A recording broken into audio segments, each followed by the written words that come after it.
بسم اللہ الرحمن الرحیم الحمد للہ نحمده ونستعینه ونستغفره ونؤمن به ونتوکل علیہ ونعوذ باللہ من شرور انفسنا ومن سیئات اعمالنا من يهد الله فلا مضل له ومن يضلل فلا هادي له ونشهد ان لا اله الا الله وحده لا شريك له ونشهد أن سيدنا وحبيبنا وشفيعنا وسندنا ومولانا محمدا عبده ورسوله أما بعد فأعوذ بالله من الشيطان الرجيم بسم الله الرحمن الرحيم أحل الله البيع وحرم الربا صدق الله العظيم. محترم بھائی دوستو بزرگو،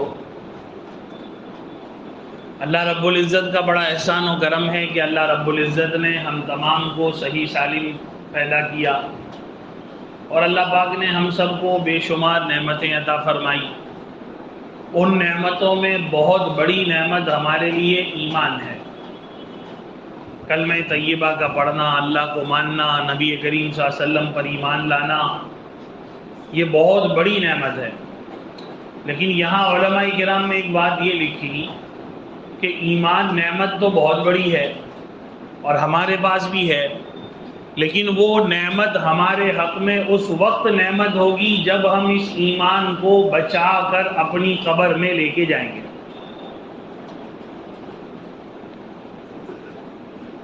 علماء کرام نے لکھا کہ یہ ایمان کی نعمت ہمارے حق میں نعمت اس وقت ہوگی جب ہم اس کی حفاظت کر کے اس کو صحیح سلامت قبر میں لے جائیں گے، پھر میدان محشر میں لے کے کھڑے ہوں گے، تو یہ ہمارے لیے نعمت ہے. اگر خدا نہ خواستہ اللہ نہ کرے ہم نے اگر ہماری زندگی میں اس ایمان کی قدر نہیں کی، اس کو بچانے کی فکر نہیں کی، اور اگر موت کے وقت ہمارا ایمان ہمارے ساتھ نہیں ہے، تو علماء نے لکھا اس سے بڑا بدنصیب کوئی ہو ہی نہیں سکتا جو زندگی میں تو اللہ اللہ کرتے رہا کرو اور کلمہ پڑھتے رہتا ہو، نمازیں بھی پڑھی ہو، کچھ صدقہ زکوٰۃ بھی کیا ہو، لیکن موت کے وقت اس کے ہاتھ سے ایمان چھوٹ جائے اور قیامت کے میدان میں وہ کافروں کی صف میں کھڑا ہو. اور واقعی میں یہی تو بات ہے نا. ہم کہتے ہیں ایمان اللہ کا بہت شکر ہے، ایمان والے، بے شک ہے اللہ کا شکر ہے، لیکن اب اس کو بچا کے لے کے جانا یہ بڑی بات ہے. تو علماء کرام نے لکھا ہے کہ ایمان خطرے میں کہاں آتا ہے؟ ایمان خطرے میں آتا ہے گناہوں کی وجہ سے، نافرمانیوں کی وجہ سے، اللہ کے حکموں کو توڑنے کی وجہ سے ایمان خطرے میں پڑ جاتا ہے، اور موت کے وقت پھر آدمی کے لیے ایمان بچانا مشکل ہو جاتا ہے.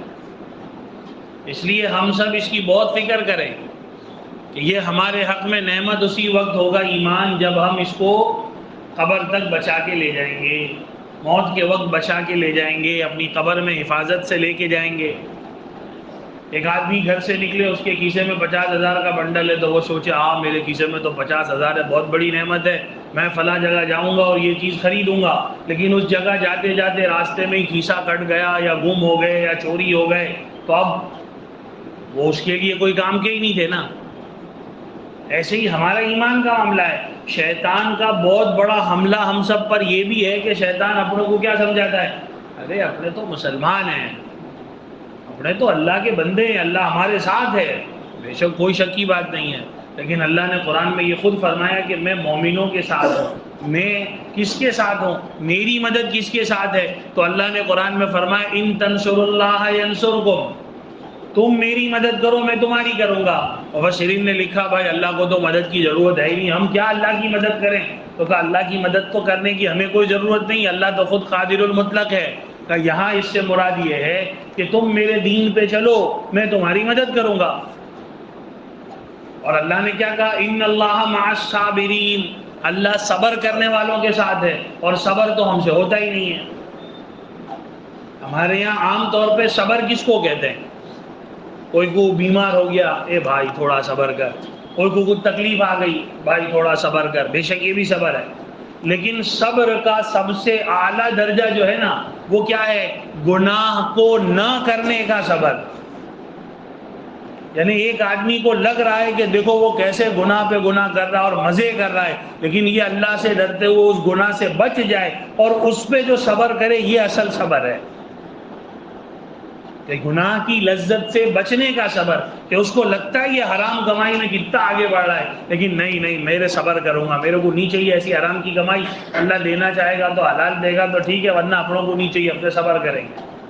یہ اصل صبر ہے، اور ان صبر والوں کے ساتھ اللہ ساتھ میں ہے۔ تو بھائی دوستو اور بزرگوں، تو اسی طریقے سے کہنے کی بات یہ کہ ہمارے معاشرے کے اندر آج کل کے دور میں بہت ساری چیزیں ہمارے سامنے الگ الگ آتی ہے۔ ایسے ابھی ہم نے پچھلے 3-4 جمعہ سے ایک مضمون سنا کہ بھئی پردہ، شرعی پردہ، اللہ کا حکم۔ اچھا، بہت سی مرتبہ لوگوں کے ذہن میں ایک سوال آتا ہے، اور وہ سبھی چیزوں پہ لاگو ہے، وہ سب چیزوں پہ لاگو ہے کہ یار اللہ پاک کا یہ حکم ہے تو اس کے پیچھے کا لاجک کیا، ایسا حکم اللہ پاک نے کیوں دیا؟ تو یہ پوچھنے کا ہمارے کو حق ہے؟ بولو، کوئی غلام کو یہ حق ہے کہ مالک کو پوچھے کہ تم نے میرے کو یہ کام کرنے کو کہا تو کیوں کہا؟ بھائی تیرے کو کہا تو کر ڈال۔ ہر چیز کا سمجھ میں آنا یہ ضروری نہیں ہے۔ رسول اللہ صلی اللہ علیہ وسلم کی صحبت میں رہ کے صحابہ نے یہ بات سیکھی کہ اللہ کے نبی صلی اللہ علیہ وسلم جب کوئی بات کہتے تو صحابہ کیا کہتے؟ آمنا صدقنا، مان لیا آپ نے سچ کا، ایسا ہی اور ہم یہی کریں گے، سمجھ میں آوے تو بھی اور نہ آوے تو بھی، کیونکہ اس بات کو ہمیں خود کو قبول کرنا پڑے گا۔ آج کل ہم جو اپنے آپ کو سمجھتے ہیں میں تو بہت ہوشیار ہوں، میرے کو بہت سمجھ پڑتی ہے، نہیں پڑتی۔ ہماری اپنی سمجھ، ہماری عقل بہت مختصر، بہت تھوڑی اور بہت ادھوری ہے۔ یعنی اس کے معاملے میں میں خود آپ کو کہوں اور آپ مجھے کہو اور آپ خود اپنی زندگی کے حوالے دیکھو کہ ہماری سمجھ اور ہماری رائے تو پل پل میں بدل جاتی ہے۔ ہماری رائے کیا ہوتی ہے؟ تھوڑی تھوڑی دیر میں بدل جاتی ہے کہ آپ نے ایک چیز کو دور سے دیکھا تو تم نے سمجھا یار یہ تو یہ لگتا ہے، پھر تھوڑا نزدیک گئے تو نہیں یہ تو کچھ دوسرا ہے، پھر اور آگے گئے تو کہ نہیں یہ تو کچھ تیسرا ہی ہے۔ ہماری سوچ، اچھا ہمارے خیال 5 سال پہلے کسی چیز کے بارے میں کچھ اور تھے، آج کچھ اور ہے، آگے کچھ اور ہو جائیں گے۔ تو ہماری عقل مکمل نہیں ہے، ہم ادھورے ہیں۔ اس لیے تو اللہ نے نبیوں کو بھیجا، کتابیں نازل فرمائی کہ یہ سیدھا راستہ ہے۔ تو اب ایک مضمون پہ چند باتیں عرض کرنی ہیں جو ہمارے معاشرے کے اندر اور ہمارے خصوصاً نوجوانوں میں، لوگوں میں ویسے ہی فون کا بہت غلط استعمال ہو رہا ہے، لیکن اس کے اندر ایک اور چیز استعمال ہو رہی ہے کہ اب لوگ سود پہ بھی بہت آ گئے، بیاج، انٹرسٹ اور جوئے پہ۔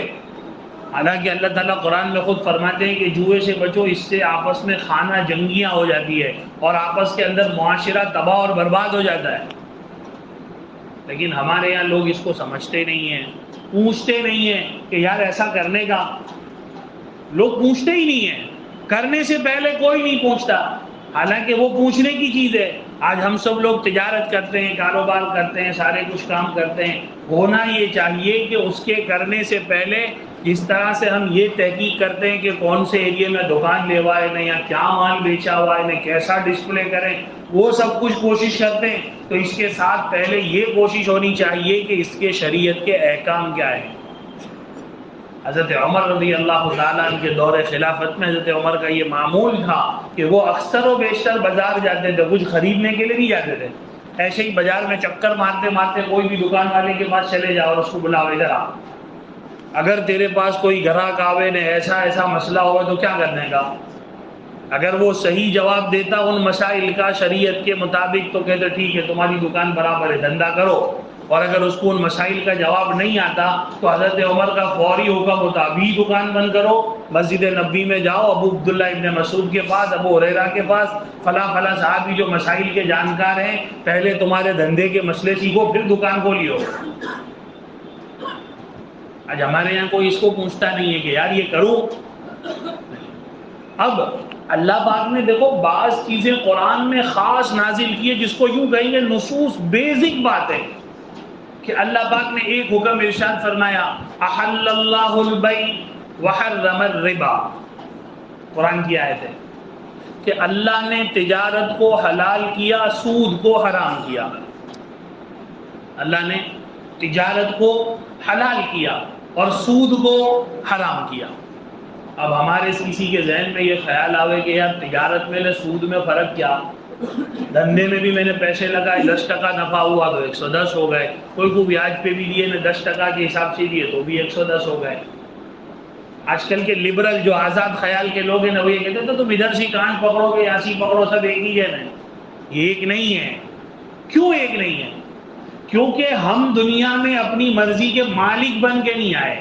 اللہ نے کہا تم سب میرے بندے ہو، میری اطاعت کے لیے میں نے تم کو دنیا میں بھیجا ہے. اب مالک نے ایک حکم دے دیا کہ بھائی یہ حلال نہیں یہ حرام، تو اب ہمارے کو ذرا بھی چوں چرا کرنے کا حق نہیں ہے کہ اللہ پاک یہ کیوں نہیں یہ کیوں. پہلے تو یہ جب تک ہم نہیں سمجھیں گے شریعت پہ عمل کرنا بہت مشکل ہوتا ہے، آدمی کو نہیں سمجھ میں آتا. اس کو اللہ سے مانگنا پڑے گا. جو اہدنا الصراط المستقیم میں ہم جو پڑھتے ہیں نا، تو اس تصور سے بھی پڑھے کہ اللہ سیدھا راستے کی ہدایت دے، اللہ سیدھے راستے کی ہدایت دے، مجھے صحیح سمجھ دے. تو اللہ پاک ایک تو حکم دے رہے ہیں. اچھا دیکھو، عبادت کی لائن سے بڑا گناہ نماز کا چھوڑنا ہے. عبادت کی لائن سے بہت بڑا گناہ کیا ہے؟ نماز کا چھوڑنا ہے. اسی طریقے سے مالی معاملات میں سب سے بڑا گناہ کا وہ سود کا ہے، بیاج کا ہے. اس کے بارے میں یوں کہا رسول اللہ صلی اللہ علیہ وسلم نے کہ سود والے تو ایسے ہیں کہ اللہ اور اس کے رسول سے جنگ کا اعلان ہے کہ آ جاؤ میدان میں، اور اللہ اور اس کے رسول سے تو کوئی جیت ہی نہیں سکتا. اچھا ساری دنیا کا نظام کیا کہتا ہے کہ یار یہ تمہاری مذہب کی باتیں اور دھرم کی باتیں یہ سب تم تمہاری عبادت تک رکھو، بازار میں اس کا کیا کام، بازار میں اس کا کیا کام. اور اسلام کیا کہتا ہے، اللہ کے رسول صلی اللہ علیہ وسلم کیا کہتے ہیں، تمہارا بازار تو بہت دور کی بات ہے، تمہاری خواہش بھی دین کے تابع ہونی چاہیے. بازار تو ہونا ہی چاہیے، تمہاری سوچ بھی دین کے تابع ہونی چاہیے. یہ ساری باتیں کیوں ہیں؟ اس لیے کہ میں دنیا میں اللہ کی مرضی کے مطابق جینے کے لیے بھیجا گیا ہوں، اپنی مرضی کے مطابق جینے کے لیے نہیں بھیجا گیا ہوں. مجھے واپس اللہ کو جا کے مر کے حساب دینا ہے، اور اللہ مجھ سے مال کے بارے میں دو سوال کرے گا کہ کمایا کیسے اور خرچ کیسے کیا. تب ایک چیز کو اللہ کہے حلال اور ہم کہیں کہ نانا ایسا تو نہیں ہوئے، ایک چیز کو اللہ پاک کہے حرام نے ہم پھر اس میں بہانے نکالیں. بہت سے لوگ آج بھی بینکوں میں کتنے سارے لوگ ہیں جن کی ایف ڈیاں پڑی ہوئی ہے، فکس ڈپوزٹ میں پیسے رکھیں کہ 10 سال میں ڈبل ہو جائیں گے. وہ ڈبل نہیں ہوں گے، اللہ کے نزدیک بھی گھٹیں گے اور دنیا میں بھی اس کا نقصان ہوگا. اور لوگ اس کو مانتے نہیں، اس میں کیا ہوا؟ ارے بھائی اللہ کا حکم ٹوٹ رہا ہے اور آپ کہہ رہے ہو کہ کیا ہوا؟ پہلی قوموں پہ اللہ نے فوری عذاب بھیجا. یہودیوں کی ایک قوم تھی، ان پر ایک نبی بھیجے گئے، تو اللہ پاک نے انہیں حکم دیا کہ شنیوار کے دن مچھی نہیں پکڑنے کی. شنیچر کے دن، ہفتے کے دن سمندر کے کنارے پہ وہ قوم آباد تھی. اللہ نے ان کو حکم دیا کہ شنیچر کے دن تمہارے کو مچھلی کا شکار کرنے کا نہیں. اب کچھ لوگوں نے مان لیا کہ یار اللہ کا حکم ہے، اور کچھ لوگوں نے کہا یار یہ کیسا حکم، رویوار کو پکڑو، سوموار کو پکڑو، منگل بدھ جمعرات جمعات میں، شنیوار میں پڑھ کیا ہے، کچھ ہے کہ نہیں؟ اللہ نے کہا نہیں تو نہیں. اور اسی میں تو امتحان ہے کہ اللہ پاک میں تیرے حکم کو اپنی انا کے خلاف بھی مانوں گا، کہ یہاں میرے کو ایسا لگتا ہے کہ میری عزت گھٹ گئی تو بھی نہیں، تیرا حکم ہے تو مانوں گا. میرے کو سمجھ میں آتی ہے تو بھی مانوں گا، اور نہیں سمجھ میں آتی تو بھی مانوں گا. یہی تو بندگی ہے. یعنی اللہ تبارک و تعالیٰ کی طرف سے جو حکم آئے ہیں اس کو ہر حال میں ماننا، اسی کا نام تو بندگی ہے. جب رسول اللہ صلی اللہ علیہ وسلم نے احکام پیش کیے تو بعض قریش مکہ نے اور بعض کفار نے یہی تو باتیں رکھی تھی کہ یار ہمارے کو سمجھ میں ہی نہیں آتا کہ اتنے سارے بت ہیں، ان کی اتنی پوجا کرتے عبادت کرتے کچھ نہیں ہوتا، تو ایک اللہ سے کیا ہوئے گا؟ اللہ کے رسول صلی اللہ علیہ وسلم نے پیش کیا کہ وہ سب بات جانے دو، اللہ کا یہ حکم ہے کہ اس کے سوا کوئی عبادت کے لائق نہیں ہے. تو جب تک ہم اپنے دل و دماغ میں یہ بات اچھی طرح نہیں بٹھائیں گے کہ شریعت کا حکم سمجھ میں آوے کہ نہ آوے، میرے کو تو ماننا ہے.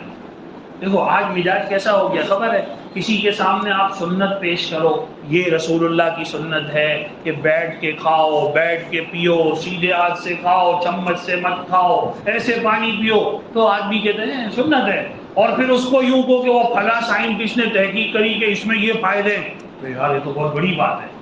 تو ہمارے لیے پھر کس کی بات کا وزن زیادہ ہوا؟ نعوذ باللہ، اللہ ہماری حفاظت کرے کہ اس نے کہا تو ہم نبی کی سنت کو عظمت دے رہے ہیں، اگر اس کی بات ہم کو خبر نہ پڑتی وہ ویگیانک اور سائنٹسٹ کی، تو ہم سنت سمجھ کے چھوڑتے ہی رہتے تھے. نا بیٹھ کے کھاؤ بہت فائدے ہیں، آج کے سائنٹسٹ بھی کہتے ہیں، تو ان کے کہنے سے کیا سنت کا وزن بڑھے گا؟ اور ان کے نہ کہنے سے کیا گھٹے گا؟ ایسا کچھ نہیں ہے. اس کے مقام، اس کی برکتیں اپنی جگہ پہ، لیکن نفع اور نقصان میرا اور آپ کا ہے. تو اللہ نے کہا بھائی سود حرام تو پڑھ گیا، اب اس کے اندر کیوں، کیسا، کیا نہیں. تو کیا ہوا؟ ان میں سے بعض لوگوں نے، یہودیوں نے کیا کیا کہ یار اللہ پاک نے یوں کہا ہے کہ شنیوار کے دن مچھلی نہیں پکڑنے کی، تو کہ اپنے ایک کام کرو، شکار کرنے مت جاؤ. انہوں نے سمندر کے کنارے ایسے بڑی بڑی نالیاں بنائی اور دوسری طرف بڑے بڑے کھڈے کرے. جب موجوں کے ساتھ پانی آتا اور نالیوں میں کچھ مچھلیاں بھی آتی اور وہ کھڈے میں جمع ہو جاتی، پھر وہ جا کے رئیوار کو نکال لیتے کہ ہم تھوڑی پکڑنے گئے تھے. تو اللہ پاک کے ساتھ چالاکی چلے. آج ہمارے وہاں بھی تو ایسا ہی ہے نا. بہت سے لوگ کہتے ہیں نا آپ لوگ تو ہندوستان میں رہتے ہیں، مقام حرب میں رہتے ہیں، یہاں تو بیاج چلے. پر کس نے کیا چلے بھائی؟ کوئی گھوڑے میں نہ چلے دنیا کے. جب اللہ نے ایک چیز کو کہا حرام حرام حرام اور اتنا بڑا گناہ کہا رسول اللہ صلی اللہ علیہ وسلم نے کہ کوئی آدمی اگر سود کا 1 روپیہ استعمال کرے اس کی اتنی برائی ہے کہ اپنی سگی ماں کے ساتھ زنا کرے. کوئی اس کو پسند نہیں کرتا، لیکن سود پہ آج سب راضی ہیں. اچھا یہ معاملہ اتنا اہم کیوں ہے؟ دیکھو ہم نماز پڑھیں گے پورے دن کی ملاؤ 50 60 70 منٹ، ٹھیک ہے. دوسری عبادتیں کرو، ٹھیک ہے. لیکن اگر کمائی کے معاملے میں گڑبڑ ہوگی تو ہم دکان پہ 12 کلاک ہوتے ہیں، 8 کلاک ہوتے ہیں.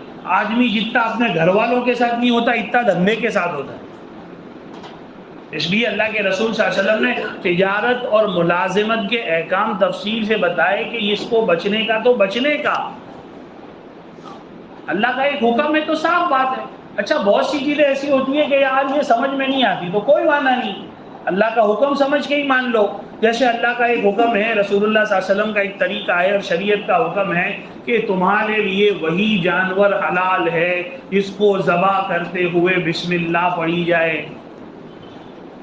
جس کو ذبح کرتے ہوئے بسم اللہ پڑھی جائے، اللہ کا نام لیا جائے. بغیر اللہ کے نام کے کسی جانور پر چھری چلی تو وہ جانور اب حرام ہو گیا. اب ایک مرغی کاٹو بسم اللہ بول کے ویوستھت شریعت کے مطابق، دوسری مرغی یوں ہی جھٹکے کے ساتھ کاٹو اپنی مرضی کے مطابق، پھر دونوں کا سوپ بناؤ تو کیا ہوئے گا؟ یہ میٹھا نہیں، یہ کڑوا ہو جائے گا. ایک جیسا ہی رہے گا. لیکن فرق کیا ہے؟ آدمی کے دل میں احساس ہوتا ہے کہ نہیں یار یہ حلال ہے اور یہ حرام ہے، نہ چلے. ایک کیفیت ہوتی ہے نا بھائی، اللہ کا ایک حکم ہے تو ہے. آج نا ہم دنیا کے اندر یہ معاملے میں بہت زیادہ سب میں کوئی نہ کوئی وجہ ڈھونڈتے ہیں، ایسا کیوں، اس کا لاجک کیا. بھائی دنیا میں بہت ساری چیزیں ہیں جو ہماری سمجھ سے بہت دور ہے، پھر بھی روز واپرتے ہیں. یہ ہم سب کے کیسے میں ڈبلے ہیں، فون ہیں، کوئی کو سمجھ میں آتا ہے کہ اس کا کنیکشن کس طرح کام کرتا ہے. یہ میں یہاں سے ایک کلک کے اندر ایک فوٹو بھیجتا ہوں، 5000 کلومیٹر دور 1 سیکنڈ میں کس طرح پہنچ جاتا ہے. نہیں سمجھ میں آتا تو بھی مانتے کہ نہیں مانتے؟ کوئی اس میں واندے اٹھاتا ہے. ہم میں سے ہر ایک کو بیماری سے پالا پڑتا ہی پڑتا ہے، ڈاکٹر کے پاس جاتے ہی جاتے ہیں. اب ڈاکٹر کے پاس گئے کہ یار ڈاکٹر صاحب سر بہت دکھتا ہے، کہ لو یہ دوا کھائیے. تو کوئی دن ڈاکٹر سے ہم نے واندے اٹھائے یار میں دوا کھاؤں گا پیٹ میں جائے گی، دکھتا سر ہے کیسے اچھا ہوئے گا، تم میرے کو لاجک سی سمجھاؤ. تو ڈاکٹر کہے گا تو دوسری جگہ جا بھائی. بولو وہاں ایسا کوئی سوال کرتا ہے؟ نہیں. اور جہاں اللہ کا حکم اور قرآن کی بات میں تو کچھ کہنے کی جگہ ہی نہیں ہے.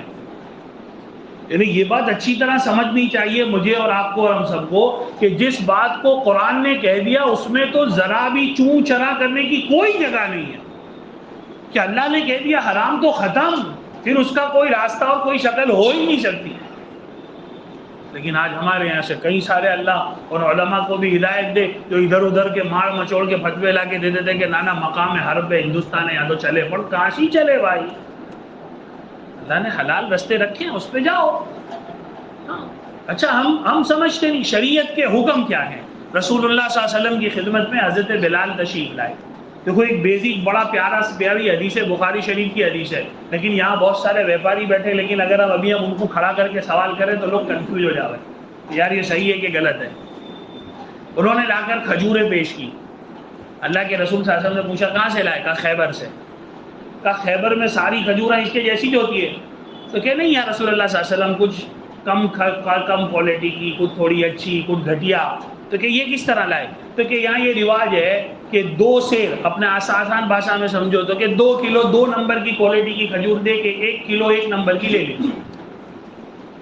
اب میں آپ سے پوچھوں، آپ کوئی سے جواب نہیں چاہتے، ہم آدمی کو شرمندہ نہیں کرنا چاہتے، لیکن اگر آپ اپنے دل میں پوچھو کہ یار ایسا کرنا صحیح ہے کہ غلط ہے، جائز ہے کہ ناجائز ہے، کہ میں نے 2 کلو گھٹیا کوالٹی کی 2 نمبر کی دے دی تھی، نے 1 نمبر کی 1 کلو لے لی تھی، اس میں کیا وعدہ ہے؟ اس میں کوئی وعدے جیسا ہے؟ لیکن اللہ کے رسول صلی اللہ علیہ وسلم کیا فرماتے ہیں کہ بلال یہ طریقہ صحیح نہیں ہے، یہ غلط ہے، یہ ناجائز ہے، یہ حرام ہے، کہ ایک ہی جیسی چیز کو اسی کے جیسی چیز میں کم بدتی کر کے ادلا بدلی نہیں کر سکتے۔ ایک ہی جیسی چیز کو، اب دونوں کھجوریں ایک ہی جنس کی ہوئی، ایک 2 نمبر کی کوالٹی ہے، ایک 1 نمبر کی کوالٹی ہے، تو اس طرح نہیں کر سکتے۔ لیکن پھر اللہ کے رسول صلی اللہ علیہ وسلم نے اس کا حلال طریقہ بھی بتایا کہ بھائی تمہارے پاس 2 نمبر کی کوالٹی کی کھجور ہے، تم کو 1 نمبر چاہیے تو 2 نمبر کو پہلے بیچ ڈالو، پھر وہ پیسوں سے 1 نمبر کی لیا، ہوئے گا وہی۔ لیکن ٹرانزیکشن کے طریقے بدلنے سے آدمی بہت بھیس میں آ جاتا ہے۔ جو انکم ٹیکس میں نے جی ایس ٹی میں پڑھے وہ اس کو اچھی طرح جانتے ہیں کہ پیسے بھی وہی ہیں، لیکن ٹرانزیکشن کا طریقہ بدلا گیا تو جواب دینا بھاری پڑ جاتا ہے۔ تو بھائی اللہ کا ایک حکم ہے، بیسک حکم ہے کہ سود حرام حرام حرام اور حرام، بس پت گیا، بات ختم۔ اس کے بارے میں رسول اللہ صلی اللہ علیہ وسلم نے فرمایا سود دینے والا بھی برابر کا گنہگار، لینے والا بھی برابر کا گنہگار، بیچ میں جو وچیٹیا بنتے ہیں نا، دلال بنتے ہیں آج کل، چل تیری چوپڑی نکلوا دو انہیں، چل تیرے کو دلا دو، وہ بھی اتنا ہی بڑا گنہگار، اور اس میں لکھنے والا بھی سرخا گنہگار۔ لیکن آج ہم اس میں بہت پڑے ہوئے ہیں، اور اللہ ہماری حفاظت کرے۔ اب تو فون آ گیا تو فون کے اندر سب لوگ آج کل، وہ کیا ہوا، یہ ابھی بہت سٹے بازی میں بھی لوگ آ گئے، ڈریم 11 پہ ٹیم بناؤ نے جیتو، لوگ برباد ہو گئے۔ بھائی اپنے بچوں کا دھیان کرو، وہ کہاں جاتے ہیں پھر بعد میں اکاؤنٹ دیکھتے تو یار میرے بچے نے تو اتنے لمبے کا کر ڈالا میرا، اور پہلے سے ایسا کرا کیوں؟ یہ ساری چیزوں کو، اچھا جب حرام اندر کھائیں گے تو اثر ہوگا نا۔ اچھا لوگ کہتے ہیں یار اس پہ کیا ہوا، یار کھانے سے کیا ہوا ہے، میں نے کھایا یہ نہیں، کھانے سے کیا ہوا ہے؟ بھائی کھانے سے بہت اثر ہوتا ہے، آپ میڈیکل سائنس پڑھو، ہسٹری پڑھو، یہ کھانے سے موڈ بن جائے گا، یہ کھانے سے موڈ آؤٹ ہو جائے گا، یہ کھاؤ گے تو طبیعت میں نشاط آئے گا، ایسا ہوتا ہی نہیں ہوتا کہ آدمی بہت سارا ٹینشن میں بیٹھا ہو، اس کو کوئی اچھی چائے پلا دو تو ایک دم تازہ ماجا ہو جاتا ہے، تو کیا ہوا؟ بھائی اس کا ایک نیچر تھا، اللہ نے اس کے ذریعے اس کو بہت زیادہ اچھا کر دیا۔ تو یہ پیٹ میں جانے میں بڑا اثر ہے۔ رسول اللہ صلی اللہ علیہ وسلم فرماتے ہیں ایک لقمہ چلا گیا پیٹ میں حرام کا، 40 دن کی عبادتیں ختم ہو جاتی ہے۔ ویسے ایک دن کی بھی مقبول ہے کہ نہیں اللہ ہی جانے، اور پھر کھا کے جو ہے وہ بھی ختم کر ڈالے۔ اس لیے اس کی کوشش کریں، انشاءاللہ آئندہ جمعہ کو اسی پہ عرض کریں گے۔ لیکن یہ جو آج کل عام ہو رہا ہے نا بھائی، یہ سٹے بازی، آن لائن رمی کھیلو نے، آن لائن 3 پتی کھیلو نے، بھائی یہ سب نیورے، ہم نیورے کہاں ہیں؟ لوگ کہتے ہیں ٹائم پاس، ہم ٹائم پاس کرنا دنیا میں تھوڑی ہے، ہم تو اللہ کی عبادت کرنا ہے۔ بہت ٹائم پاس کرنا ہے تو مسجد میں آ جاؤ، کچھ نہیں تو اعتکاف کی نیت کر کے خالی بیٹھ جاؤ۔ لیکن نہیں، وہ ٹائم نہیں ہے ہمارے پاس۔ فالتو کا کیرم کھیلنے کا ٹائم ہے، گیم کھیلنے کا ٹائم ہے، اور لوگ اس کو کام بتاتے ہیں، اور پھر آگے لت لگتی ہے تو ہزاروں لاکھوں کے دیوے میں ڈوب جاتے ہیں، لوگوں کو بھی نقصان میں ڈالتے ہیں، اپنے ماں باپ کی عزت برباد کرتے ہیں، اور خود بھی منہ چھپاتے پھرتے رہتے ہیں کہ کوئی مانگ نہ لے۔ بھائی دوستوں اور بزرگوں، اور آج کل ہمارے یہاں بھی عام طور پہ یہ میچ کی جب سیزن ہوتی ہے نا، لوگ بہت سٹے لگاتے ہیں۔ ایک تو سٹا غیر قاعدے سر ہے، وہ تو ہے ہی ہے، لیکن یہ بھی غیر قاعدے سر ہے۔ حکومت بھی آنکھ آڑے کان کرتی ہے کہ ڈریم 11 پہ کھیلو، فلاں پہ کھیلو، اس پہ کھیلو، تمہارے گھروں کون پوچھتا ہے؟ کہ جب آدمی کو چلے جاتے ہیں، لوٹ جاتا ہے، تو پھر آدمی افسوس کرتا ہے۔ یاد رکھیں حرام کی کمائی میں آج تک کبھی برکت نہیں ہوئی، سکون نہیں آیا۔ اللہ سے توبہ کریں، ان چیزوں سے اپنے آپ کو بہت بہت اور بہت زیادہ بچانے کی ضرورت ہے۔ اپنے آپ کی بھی اور اپنے گھر والوں کی اور اپنے بچوں کی بھی نگرانی کرنے کی ضرورت ہے کہ میرے بیٹے فون میں کرتے کیا ہیں، کیونکہ اگر ہم نہیں کریں گے تو کون کرے گا؟ اور یہ چیز اگر چلو مان لو اگر ہماری دنیا میں موت کے بعد ہمارا سب ختم ہو جانا لکھا ہوتا نا، کہ ایک وقت آدمی مر گیا نے، مٹی پلیت ہو گیا، اب اس کا کچھ نہیں ہے، تو ٹھیک تھا کہ جیسے چاہے جیو۔ لیکن ہمارا مسئلہ ہی اصل یہ ہے کہ ہم مرنے کے بعد زندہ ہونے والے ہیں، اور سارا معاملہ وہاں پیش آنے والا ہے، اور اس سارے معاملے کا دار و مدار یہ دنیا کی زندگی پہ ہے۔ اس لیے بھائی دوستوں اور بزرگوں، ان چیزوں کی فکر کریں۔ آئندہ جمعہ کو اسی مضمون پر کچھ دوسری تفصیلی باتیں عرض کریں گے۔ اللہ تبارک و تعالیٰ جو ہے ہم تمام کو اللہ کے حکموں کی عظمت سمجھتے ہوئے اس پر عمل کرنے کی توفیق عطا فرمائے، اور اللہ کی نافرمانیوں سے ہم سب کی حفاظت فرمائے۔